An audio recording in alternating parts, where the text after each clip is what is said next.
What a lovely day!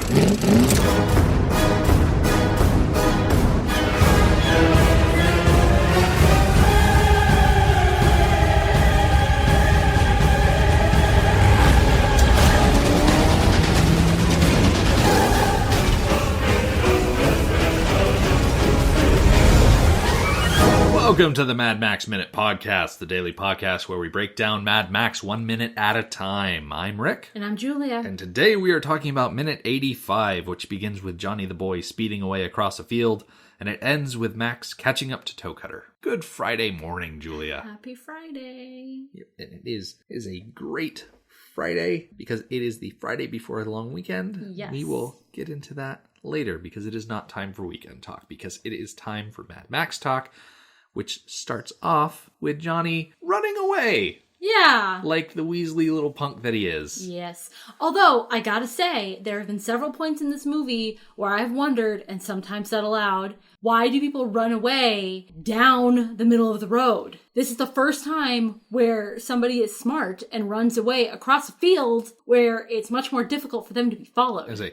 Johnny is guaranteed not to be followed by Max because Max does not want to drive that car over the little fence that divides the field from the road. I think it's the only smart move that Johnny makes this entire movie. Mm-hmm. It's cowardly, but it's smart. Yes. It is probably what Jesse should have done. Yeah. You know? I think so.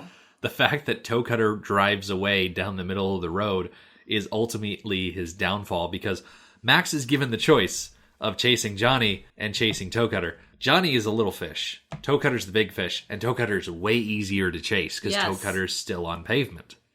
It's interesting that you put it that way, that he had a choice whether to follow Johnny or follow Toecutter. Those two people are the ones directly responsible for the deaths of Goose and Jesse. Yeah. And Max has to make a choice which one he's going to go after right in this moment. And he chooses Jesse's killer. Yep. Which is appropriate. I mean, as much as you love your best friend, your wife should still be your priority. Yeah. So now, we here at the Mad Max Minute Podcast do not advocate vigilantism. If a gang of motorcycle punks kill your best friend and your wife, first of all, we're sorry that happened. That's really specific. But at the same time, big if, and once again, we don't advocate it, if you are going to go all vigilante and track down that gang, definitely go after the person that killed your wife before you go after the person that killed your best friend. Like, priorities here. Yeah. As a wife, yeah. Yeah. Avenge your wife first. Yeah. Now, granted, like we said, we don't advocate it. Don't actually go out and enact vigilante justice. Especially don't dress up in a black leather suit, with or without a cape. If you want to dress up in a black leather suit, do what makes you happy. Anyway, getting away from the PSA here. So, Max is in a position where he is more or less on his feet. Well, on his foot. Yeah. Because his left leg is kind of dead at this point. Yes. I mean, it's out of commission. It's not like dead. It's not like he's going to cut it off or anything like that. We can't put any weight on it. Exactly. So he's not so much walking back to his car as much as he is like hopping. Hopping, yeah. And which doesn't go so well. No. And he falls down. Yeah. And I think this is the part where you were talking about a couple minutes ago about how good he looks in leather pants. Those tight pants. Right, because we get some pretty decent views. Yeah, it is like of his backside. Front and center. Yes. I can't get over how awkward this is. And I feel for Max. Yeah. I also feel for Mel Gibson because what he's doing in this scene is incredibly difficult. Yeah, because he's got to basically move without the use of his left leg and, like, I'd say partial use of his right arm. Like, he's not really supposed to be able to put too much weight on that right arm, but he still kind of does. Right. Like, they're definitely downplaying the severity of him getting run over by that motorcycle. Yeah, because Mel Gibson as an actor still has to be able to function. But barely. He is barely functioning. And the way when he falls down, oh my gosh. When he falls down and he's trying to get back up. I'm not sure I've ever seen more painful, awkward acting in a good way. Like, it was successful. It's just, it looks so awful. And I did note that he doesn't seem to be suffering so much from pain or lack of strength. Those don't seem to be the most important things in this moment. It's his leverage. Yeah. That is causing him the most problems right now. And it's just... I feel bad because it's funny looking. Yeah. But I don't want to laugh because, you know, I know how much pain Max is in, and I know how hard Mel is working. Yeah. So I don't want to laugh at them, but at the same time, it's funny. What I find remarkable about this, not only, like, good on you, Mel, for looking that good in vinyl pants, but what I found remarkable is that obviously, like, his knee looks terrible. Yeah. But it's not nearly as, like, blood-soaked as I would assume it to be. And that's probably because it's not like they could do the special effect of having, like, blood spraying out or anything like that. Right. A, where would you put the reservoir? And B, in those pants. where would you put the line, you know, to run the fluid down? Like, those pants are tight. Right. There's nowhere to put anything in those pants. Yeah. It's like those people that love Firefly and they talk about Captain Tight Pants? Captain Tight Pants, Nathan Fillion and whatnot. But no, these are these are tight pants. Probably not helping him maneuver all that much. Yeah, if he was in a nice comfy pair of sweatpants, like, he might be a little bit better off. I'm picturing Mel Gibson in sweatpants. Picturing Mad Max in, like, oversized sweatpants. Because let's be frank here. The best sweatpants are sweatpants that are at least 1 to 2 sizes bigger than you actually need. Yeah. Like, if you're going to buy sweatpants and you take a large, buy a 2XL. Like, because you want those pants to just be like harem pants or something like that. You want to, like, be draped in them. That's the idea of sweatpants. I want to swim in my sweatpants. Yeah. Unless and I do, and it makes me so happy. I will concede that if you are wearing sweatpants for the express purpose of working out... Oh, yeah, no. Yeah, buy something that fits. But if you're using sweatpants for, like, how normal people use sweatpants, go a size or 2 up. Yes. Just, you'll thank me later. Yeah, I think Max would have thanked you for that. Because, I mean, like you said, it's so awkward watching him move. You know, maybe that's why his knee wound isn't bleeding, like, so much, because it's being cut off by the tightness of his pants. Like... The pants are just applying that much pressure around his thighs that it's... Yes. It's got tourniquet action going on. Oh my gosh. That's great. Yeah. That's great. So, yeah, he spends a fair amount of this minute hobbling. I think it's... towards the car. A full half of the minute of him just hopping and, like, medium close-ups of his face just, like... Yeah. And is it now that we're getting, like, the, like, Max's theme, like, MFP music? Let me pull it up here. Yeah, that. Yeah. So that. We're getting the music that really personifies integrity and hard work that Max used to personify and has, you know, thrown that aside for the sake of vengeance. Yeah, having the video playing as we're talking about it, one thing I never noticed is that his MFP boots... have little badges on the side. I gotta get in real close. Oh, well, that's adorable. Yeah, ain't that nice? Yeah. So keep that in mind if you're trying to replicate Max's costume from this movie. His right boot on the outside of the boot cuff has a badge on it. There you go. So, going back to him moving, as Max is shuffling, we can actually see Bubba's body lying on the side of the road, like face down, and he's got like this bird perched on him. And we're going to see a better angle on that bird later on. Yeah, we are. But before we get to that point, Max shuffles and strains and grimaces and flops, for lack of a better term. Yeah, I over feel like to the side of the he gets car. Close enough to the car and just kind of throws his body the rest of the way. Okay, I feel so bad for him in this moment because we saw how hard it was for him to make it to the car. And in our worlds, that would be good enough. He could get in the car and drive away. Here in America? Yes, but he's not in America. He's in Australia. And he still has to climb around the other side of the car. I imagine... And that's a long way to go. He could either do a really slow and awkward roll across the hood... He could crawl across the driver's seat, across the front seat. Because at least crawling across the driver's seat, he doesn't have to worry about getting around the supercharger. You know? That thing kind of presents an issue for sliding across that hood. But we actually have no idea how he gets around the other side because they pull a May Swayze showing how hard it is for him to get to the car. They showed us May hobbling to the car and then quick cut and she's all of a sudden in the car. Yeah. What they do in this instance is Max reaches the car and then they do a fade to a close-up on the bird. Oh, dramatic. Perched up on top of Bubba there. And this bird... I looked at so many lists and references for raptors native to Australia. And when I say raptor, I'm not calling out to, any of the Jurassic Park minute-by-minute podcasts. I'm talking about, like, birds of prey. Like, comparing pictures and native habitats. And I am pretty certain that when I looked on ozanimals.com and I found the listing for the brown falcon, Latin name Falco bergora, that the bird attached to Bubba's costume here is actually just a brown falcon. A, because it looks like it. And B, because the brown falcon is native to Victoria. Like, okay, it lives in that area, so it would make sense for it to be there. I'll believe whatever you say because I very lightly tried to look up what kind of bird this is. And when I say that, I mean I put in the search term, what kind of bird lands on Bubba Zanetti's chest?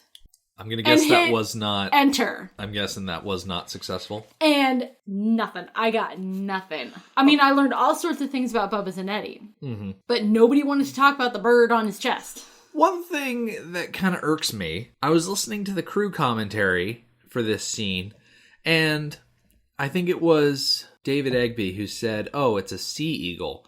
And I looked up what a sea eagle looks like, and wouldn't you know, it looks nothing like this bird.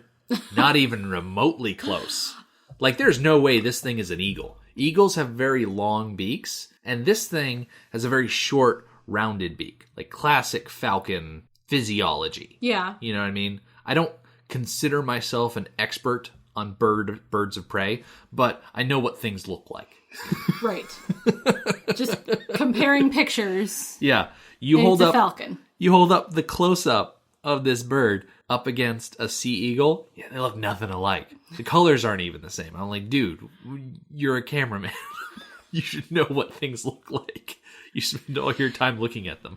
I should not speak ill of David Egby because he is an amazing staple of the entire industry. So, he's also, like you said, a cameraman, not an animal wrangler. Yeah. He had no part in bringing that animal to set. Yeah. Speaking of wrangling, and pardon the pun, but eagle-eyed viewers will notice that the falcon is actually secured to Bubba's costume by like a little length of leather around the falcon's ankle. And he's pecking at the body because they just laid a piece of meat on the actor's chest to keep the bird occupied. Oh, honey, what did you do at work today? Oh, I laid there motionless with a falcon tied to my chest, picking at a piece of meat. Yep. That's what I did today. Yeah. That's all just part of the magic of movie making. Yes. How much raw meat did they have to get for this movie? Oh, so they used a little bit of raw meat for Kundalini's hand. They used a little bit of raw meat for the stuffed animal that they hung up in a tree to represent Toby. Mm-hmm. And then they had the raw meat that they used to attract the falcon here. So I'd say that's probably a good trip to the butcher shop. Yeah. I wonder how that compares to modern movie making. If they still use just go to the butcher shop and get some raw meat, or do they use more special effects, artificial things? I would assume that movies with a budget are able to use real special effects. Yeah. Stuff that looks a little better than just raw meat stapled to a stuffed animal. Oh, I hope so. Especially going forward when these movies start having actual budgets, right? Right. So we go from the close-up to the falcon to kind of like a wider shot. We can still see Bubba's body in the foreground with the bird on top of it, but Max is pulling off the side of the road, and the next cut we get is of the Interceptor sitting squarely in the middle of the road, and then Max burns out the tires and takes off. Yes, and he does. I love the implication here that Max got into the driver's seat somehow, and pulled onto the road, and then stopped, and for dramatic effect, then pulled out. Or peeled away. I just thought of, and I wonder, is his car a standard or an automatic? Oh, it's a standard. Then how the hell is he driving? Standards require all 4 limbs to drive. Okay. He is down 2. There is an entry on MadMaxMovies.com on the Goofs and Trivia page.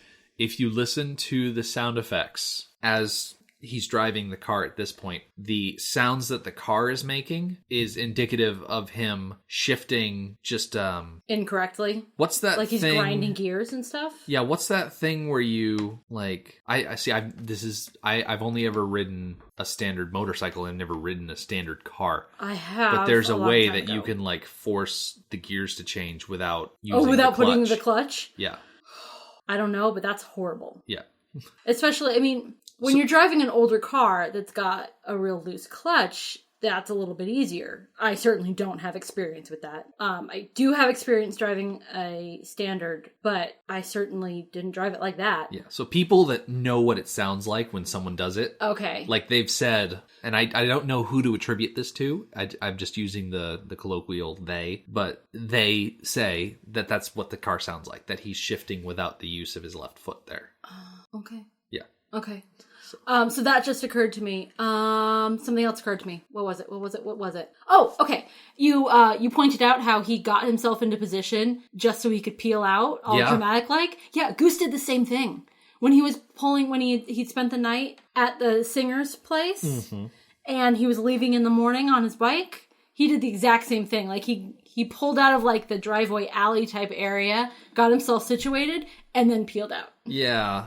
That kind of made sense to me though, because I'm sure Goose was feeling really proud of himself at that moment and wanted to do something like that. Right. But at the same time, he wasn't chasing anybody. He wasn't even going to work, even though I think he was supposed to be going to work. He wasn't. He was just going out on a ride. Yeah. So you're right. It did make sense then. Here, it makes absolutely no sense. I mean, it makes sense from a filmmaking perspective. Yeah, you want a cool shot because now Max is back in the game and he's gonna go get Toecutter and whatnot, but at the same time he has wasted a lot. Well, okay, he hasn't wasted a lot of time. He has made as good a time as he can getting back to the car, and it's like, but he did lose a lot of time. Yeah, the whole time that he's been getting back to the black on black and getting it started, Toecutter has been putting distance between himself and Max. And I would think that he's been putting maximum distance. Yeah. That he has been riding away at maximum speed. Mm-hmm. And that's definitely the sense we get, because as soon as Max, burns out and peels away, the next shot we get is a wipe to the side of Toecutter's motorcycle.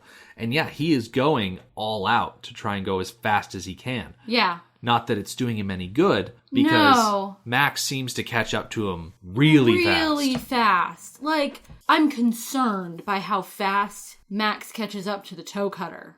Toecutter had a few minutes, maybe 5 minutes. You think that long? Well, no, 5 minutes does seem like a long time. I feel like Toecutter had, considering that we see most of what Max is doing here. We do see a lot of what Max is doing. I feel like Toecutter had maybe about 1.5 to 2 minutes head start. Oh, that's quick. I would say 3. Yeah. Because we don't see Max go around the car and get in the car. Mm-hmm. Okay. So if he's going top speed on one of those motorcycles, they can probably easily hit 85, 80 miles per hour. I would say more than that, right? Yeah. Well, I mean, they're only... I don't know. They're only Z1000s. They're light, but I don't know. I feel like 80 is probably a pretty...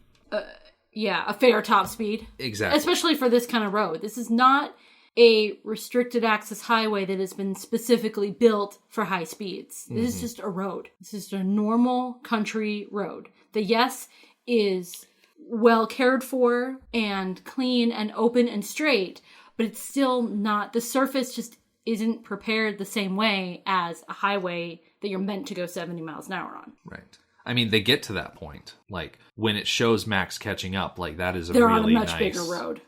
Yeah.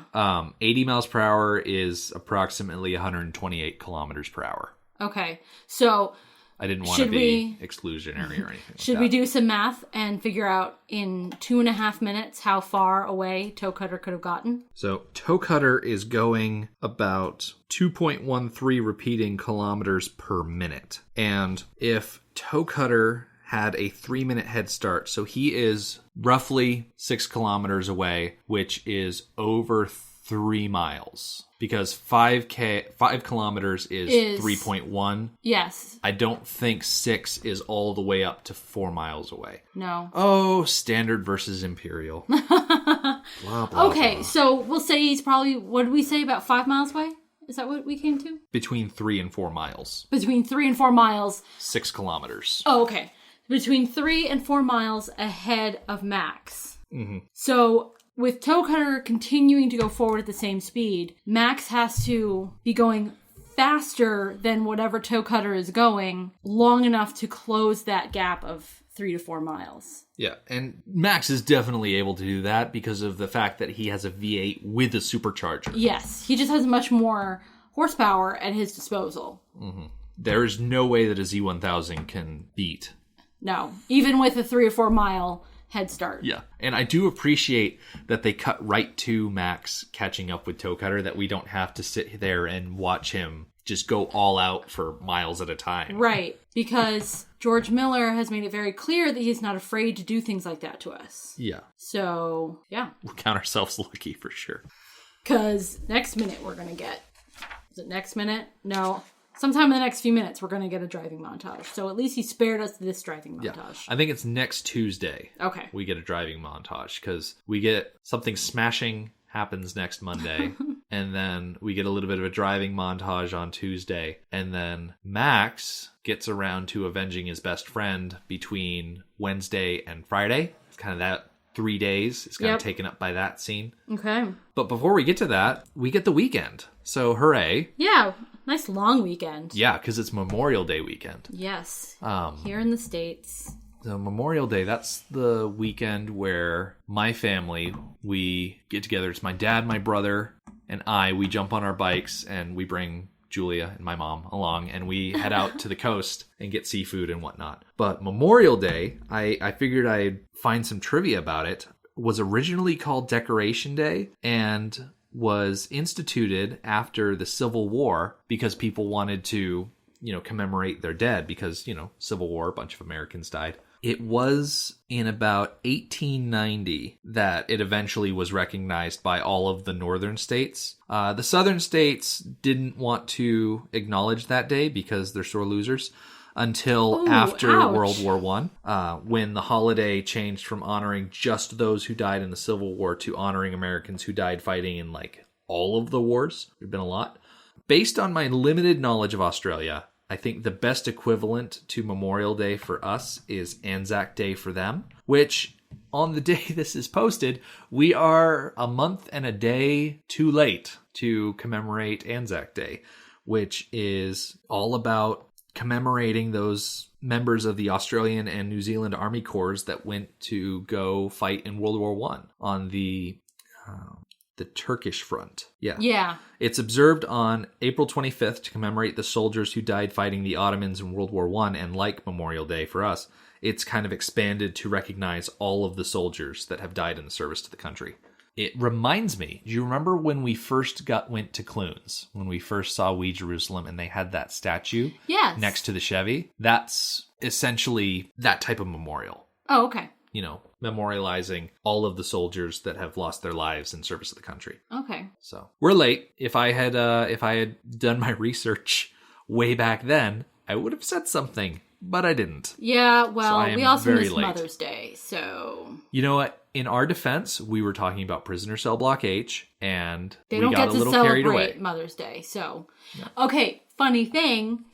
Little behind the scenes tidbit is when we were recording the episode that was going to air the Friday before Mother's Day weekend, one weekend too early, we recorded a bit about Mother's Day. And then we realized that it was the wrong date. Yeah. That we had the wrong date.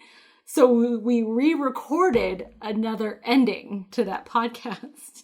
And then we forgot to record on the correct date, we forgot to record anything about Mother's Day. Yeah. Not sure if we get credit for that or not, but whatever. No. We still got something for our mothers, so we got credit for that at least. I just realized something. What's that? We have only 1 full week of minutes left. Yes, we have really, really close to the end of this movie, and it's surreal. 86 through 90, and then 90 through 93 is credits. Well, technically 91 through 93 is all credits. Yes. Because 90 is still movie, and then half of 91 is still movie. Whatever. We're really close to the end. Like, holy cow. Yeah. Like, I never imagined being this far along in the project when we started it for some reason. It seemed so nebulous and far away. And now that we're nearing that point, it's kind of surreal. Yes, it is. And it's exciting. Yeah. It's especially exciting because very soon we're going to be watching movies that aren't Mad Max. And it's going to be a nice break. Yes. You know, we love these movies, but there's a reason they say distance makes the heart grow fonder. Yes. We love these movies so much that we're going to spend time looking for movies that have the same actors or the same director or similar themes. Yeah. We're purposely going after those movies. Yeah, so that'll be fun. Yes. But in the meantime, you can check out our website, which is madmaxminute.com, or you can follow us on Twitter at madmaxminute, like us on Facebook, and join our listeners page, Mad Max Minute Beyond Microphone. Thank you for joining us for Mad Max Minute number 85. We'll see you on Monday. Motorbikes and leather men, take me to the edge of the dream.